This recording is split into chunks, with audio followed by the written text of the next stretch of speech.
Eva, what's really new and exciting this year at the fair? Of course, I'm obliged to ask this question. Well, this year is the 20th anniversary of the fair, and one of the things that are new is the artist-to-artist section. So we've invited 8 artists to invite other artists to participate in the fair with solo presentations.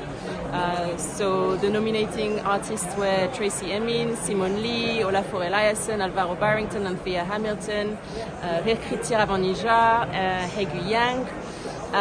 And it's really a wonderful section, and it's a section that I think connects us with the DNA of the fair, you know, which always was to think about our relationship with artists and to be artist-centric, and it's sort of stemming from that. And how is it going in London now? Because everyone worries about the market in general, and London after the Brexit, is it weaker now? What do you think? Well, you've been around this week now. Of I'm course. sure you've seen the galleries that are opening, you know, Stephen Friedman, Alison Jack, Pilar Correas, all opening new big spaces in London.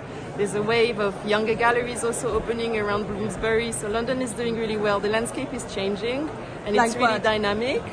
Well, I've just told you some new spaces that are opening. Yeah. And then also even Carpenter Workshop. Which Carpenter Workshop. Gigantic. And then there's some newer, smaller spaces as well, like Jimmy on Fredericks, like Harlesden High Street. What does it mean? It means that London is a place where people open galleries. It means that London is a place that always has strong connection with artists, artist studios. Like, we have a real deeply rooted ecosystem here, and it's doing really well. And, you know, the museum shows also around town, I'm sure you've seen, right? Like, we have a really stellar lineup of exhibitions this year that we're all really excited about. You know? But the DNA of Frieze is about contemporary young artists. Well, the DNA of Frieze is to represent its moment in time, right? I think when the fair was set up, it was very much about bringing together the community that was active and making interesting work at the time. So every year, this is what we try to do, and that's really the spirit that drives us, you know. And it's not necessarily in terms of age, but it's really bringing together the creative community that's making the most interesting work at any one time. Merci Eva. Merci, ma belle.